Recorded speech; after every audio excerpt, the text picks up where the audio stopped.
Hello, you beautiful people, and welcome back to Joeboy Racing. We got some fantastic racing over the jumps at Aintree and at Wincanton, as well as the end of the flat season over at Doncaster. I've got a couple of bets at Doncaster, I've got a couple of bets at Aintree as well, so let's get stuck into it. I've got quite a few new subscribers, guys, coming over from the vlogs, so I just wanted to say a massive thank you for everyone who's subscribing. It really means a lot to me. I always put up my bets over the weekend as tips as well, and we've had a decent flat season since the channel was started. It's been a little bit rocky the last couple of weeks. I always put up my reviews of the bets to see how we get on, to see how we can improve, just so it's 100% transparent. So we'll start off with that. I had two bets at the Breeders' Cup on the Friday. Same thing as what happened the weekend before last. I mentioned the one that I picked. I mentioned another one that I like, Valentina, as well. But sided with the other selection for a couple of reasons, and of course, Valentina went in, which is always frustrating. I probably should have backed a couple in the field because they were both around the same price. It wouldn't have hurt to have half a point each way on both of them. But there you go. We live and we learn. Valentina ran really well as well at a big price, 16-1. So frustrating. I also put up Schwarzenegger in the 5 furlong sprint on the Friday. I called the race, how I thought it was going to pan out. He broke really well, used his tactical speed to get on the rail, didn't get posted up out wide, and I thought happy days. He'd stayed, he'd faded a little bit over 5.5 furlongs, so I thought back down to 5, he'll be able to hold on and see it out with his blistering pace, but he just got swallowed up on the line. He ended up finishing out of the placings by a head, a decent price of 9-1, which is frustrating, but these things happen. So moving on to my two bets at Doncaster, the last proper flat meeting of the year. It's on soft, heavy ground, guys, so just bear that in mind. There's a couple I like in the last race, the 345. I like both the Rafe Beckett horses in this one, guys. They're both around 7-1. Lord Melbourne obviously won this last year, won it nicely as well. He's only had one run this year, but he absolutely blew the field away. He won it too well, to be honest, because he got put up £9 from that. So I think Rafe probably would have had a few words with the jockey about, kicking that far clear. But anyway, I still think he's improving. I still think he's good for that 9. You can get 6 places on bet 365 at 7-1. I've had 1 point each way on Lord Melbourne. And the other Rafe Beckett runner, Master Vinter, I think he finished like 4 or 5 lengths off of Scandinavia in a maiden over in Ireland. He's dealt with heavy ground before at Goodwood, so the ground's not going to be an issue.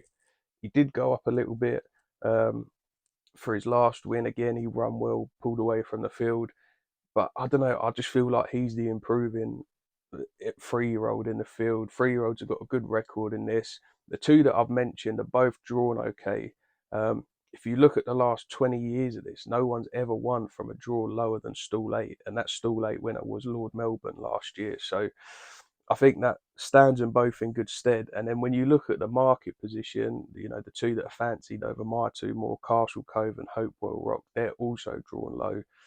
And then that Atherstone Warrior, who comes next in the betting after my two, he's drawn below stall 8 as well. So I feel like both of them are going to go well. You divvy up the stakes however you guys want. I'm going to have a point each way on both of them. If you wanted to have a point, or reverse forecast, or however you want to do it, you do it that way, guys. But they're the two I like. I feel like that Master Vinter can be the sort of Lord Melbourne of this year. Right, guys, moving over to Aintree. Now, I don't like to get stuck in this early on in the jump season. There's just a lot of unknowns with form, fitness, etc. I said this last weekend with my tips. In the first race, the one that I like is Impose Trois in the 12:55. Nicky Henderson runner, got Nico de Boinville back on board. Now, you do have a couple in here that have got fitness on their side. I'm hoping this is not just a racecourse gallop for this horse, but he's got some really nice back form, classy back form as well.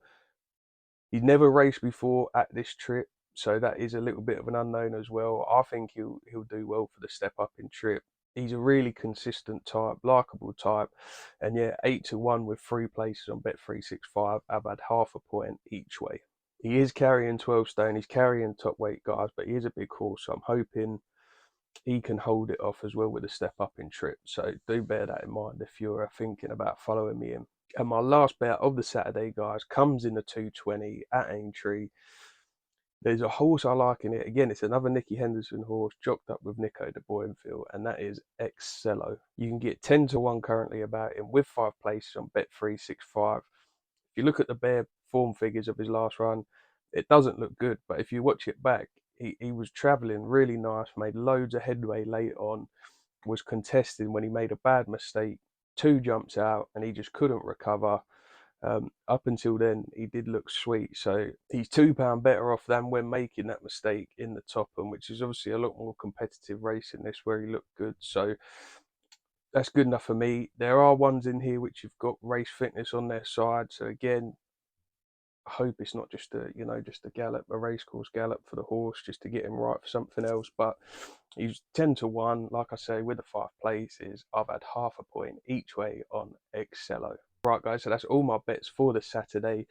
Fingers crossed we can bounce back and get a winner or two this weekend. Would be nice. As always, guys, get stuck into those comments.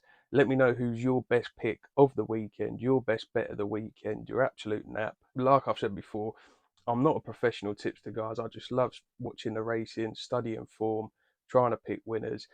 The idea is to make a proper community where everyone can share their case for a horse, who they think's going to win, etc. We've had a couple of those which turned out to be winners in the last few episodes, so really appreciate all the comments, guys. If you like the video, give it a like. If you're new here, hit that subscribe button. We're going to be at Haydock for the Betfair Chase for my next vlog. I may pop to Chelmsford City Racecourse again in the interim because that was really fun. So if you've not seen those episodes, guys, go and check out my Chelmsford City vlog with the new vlog format. Let me know what you think about it in the comments below. Best of luck with all your bets across the weekend, guys. And as always, happy punting.